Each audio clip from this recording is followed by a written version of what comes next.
Bienvenue dans cette nouvelle édition du QG Weekend. Au sommaire de l'actualité, au Niger, la Commission électorale nationale indépendante a décidé de reporter une troisième fois les élections locales. Ces scrutins municipaux et régionaux sont fixés au 8 janvier 2017 dans le nouveau calendrier électoral. Également dans l'actualité, la campagne électorale en vue des élections municipales du 22 mai se poursuit au Burkina Faso.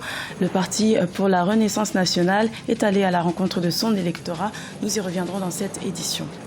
Et puis, le président Yoweri Museveni a été officiellement investi ce jeudi 12 mai en Ouganda. Son discours d'investiture a été marqué par de violentes critiques et mises à l'encontre de la Cour pénale internationale et des pays occidentaux. Mais avant de développer ces titres, le Nigeria accueille ce samedi 14 mai le sommet international sur la sécurité et la lutte contre Boko Haram. Les présidents du Bénin, du Cameroun, du Tchad et du Niger sont attendus à Abuja. Les discussions devraient porter sur la coopération militaire ainsi que la situation humanitaire dans les zones touchées par le terrorisme. Au Niger, les élections locales sont reportées au 8 janvier 2017. La Commission électorale nationale indépendante a décidé jeudi 12 mai de repousser la date des scrutins municipaux et régionaux, initialement prévue le 9 mai, puis reportée au 10 juillet. Ce nouveau calendrier devrait permettre d'optimiser le taux de participation des populations. Un reportage de notre correspondant Sadou Alizé Mokhtar. Au Niger, la date pour la tenue des élections municipales est fixée pour le 8 janvier 2017. La Commission électorale nationale indépendante CENI a adopté cette date lors de sa plénière du 11 mai 2016.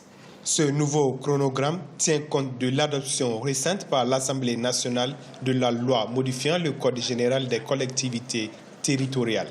Une nouvelle loi est intervenue pour dire que le mandat des élus locaux peut être prorogé de 6 mois, renouvelable une fois. Nous avons saisi cette occasion pour organiser, si vous voulez, cette plénière au cours de laquelle nous avons adopté notre chronogramme pour fixer les élections locales au 8 janvier 2017. Le nouveau chronogramme tient aussi compte des préoccupations exprimées par les partis politiques. Ceux-ci ont souhaité disposer des délais nécessaires pour la préparation des dossiers de candidature. Après la tenue des élections présidentielles et législatives, le prochain défi de la CENI est l'organisation des élections locales, à l'issue desquelles les citoyens éliront leurs conseils municipaux et régionaux. Ce chronogramme a été adopté par consensus, comme l'a toujours été les décisions de la CENI. C'est des élections un peu plus complexes. C'est pour ça que nous demandons à tous les acteurs de s'impliquer pleinement pour que les locales soient une réussite, parce que c'est des élections de proximité. Ces scrutins municipaux et régionaux permettront aux électeurs nigériens de porter leur choix sur les hommes et les femmes chargés de la gestion quotidienne de la ville et des régions du pays. La date de dépôt de déclaration de candidature est fixée au 24 octobre 2016 et la campagne électorale pour ces scrutins municipaux sera ouverte le 29 décembre 2016. Également dans l'actualité, au Burundi, les autorités appellent ce samedi 14 mai les populations à manifester pour célébrer la cohésion. Un an après l'échec du coup d'État contre le président Pierre Nkurunziza, les autorités prévoient des marches dans tout le pays pour montrer que les Burundais soutiennent leur président.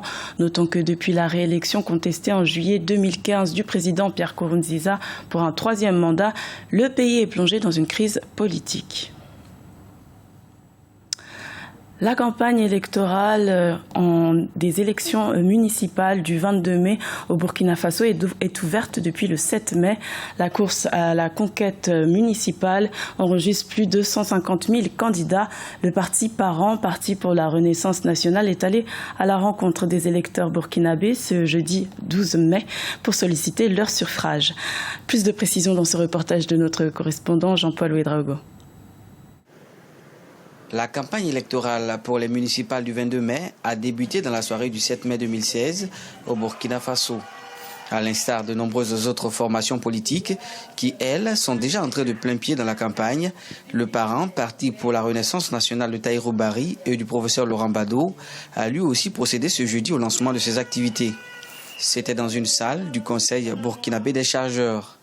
Prenant la parole, le président du parti a d'emblée rappelé aux candidats les grandes lignes de son projet de société. La question de la santé, de l'école, la question de l'eau constitueront des préoccupations pour chacun de nos conseillers, pour chacun de nos maires.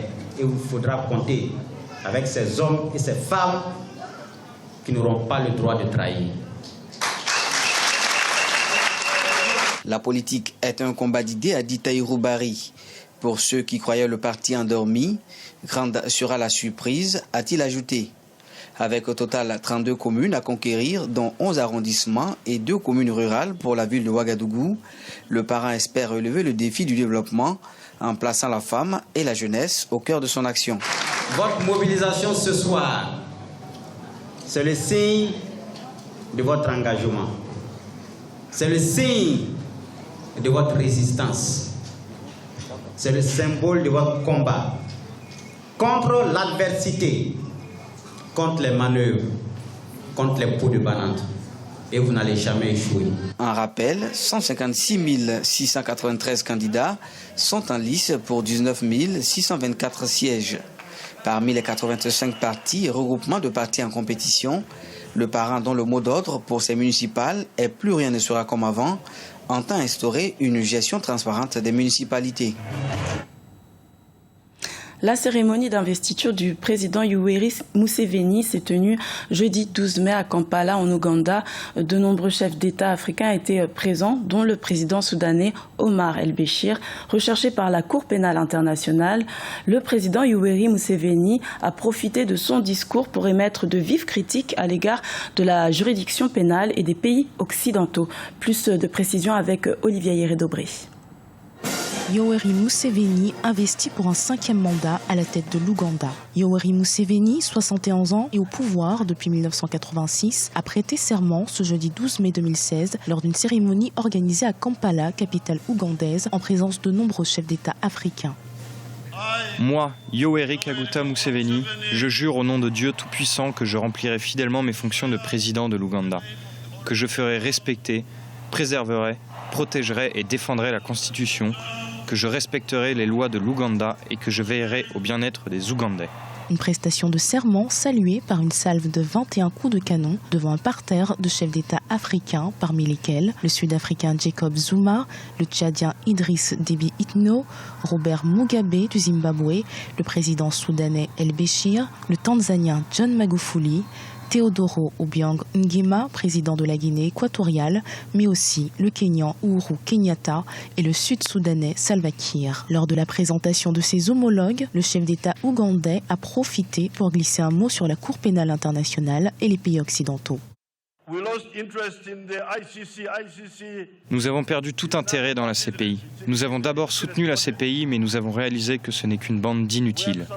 Nous avons cessé de travailler avec ces pays fiers et arrogants qui veulent nous dicter la manière de gérer notre propre maison. Yoweri Museveni a été réélu dès le premier tour lors de la présidentielle du 18 février 2016 avec 60,62% des voix pour un 5e mandat. L'opposant historique ougandais Kizza Besigye, qui avait officiellement obtenu 35,61% des voix lors de la présidentielle, a contesté le résultat et procédé ce mercredi 11 mai 2016 à une prestation de serment alternative avant d'être une nouvelle fois arrêté par la police.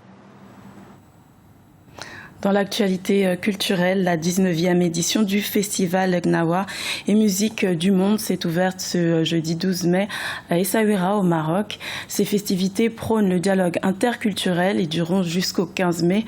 Depuis 19 ans, ce festival se veut porte-parole d'une tradition, d'une mémoire et de la musique. Je vous propose de le découvrir avec notre envoyé spécial Hortense Asaga. Ici à Essaouira se déroule la 19e édition du festival de musique Gnawa, un festival qui a pour thème cette année la jeunesse mais aussi la tradition, avec notamment un hommage aux anciens Mahalem décédés. C'est un festival qui évidemment met la musique au cœur de cette cité marocaine et dans toute l'Afrique. Le forum notamment ce matin qui a donné la parole à la diaspora et quel apport pour le continent, mais c'est aussi dans les rues rue avec, comme ici, des malèmes qui performent. Le festival d'Essaouira, c'est également des expositions, une exposition photo avec un photographe de renom, Ajaj. Je vous propose d'écouter tous ces intervenants ici à l'occasion de cette 19e édition du Festival des musiques Gnawa. Moi, ça fait 3 années consécutives que j'assiste à ce forum et je trouve qu'en marge du côté musical, c'est très bien qu'il y ait cet espace de réflexion sur des problématiques africaines d'actualité.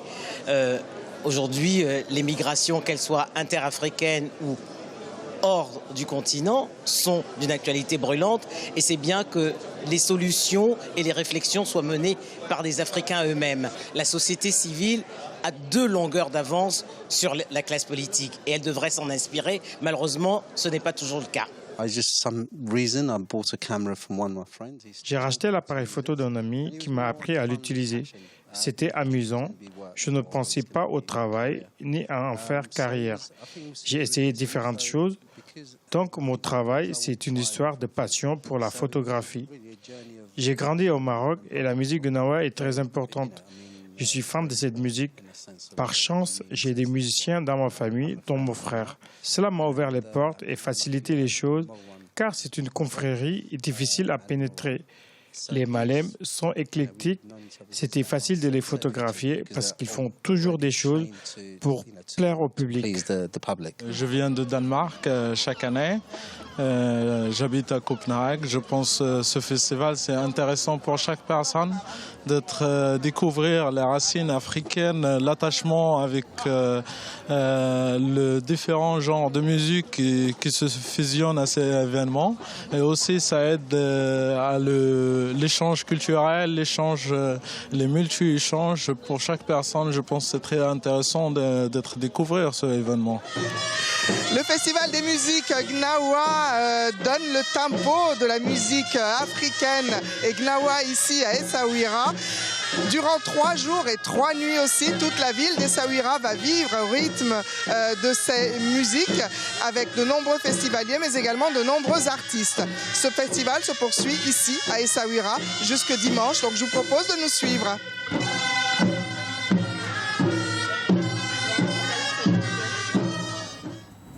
C'était le journal de la rédaction. Merci de l'avoir suivi. L'information continue sur Africa 24.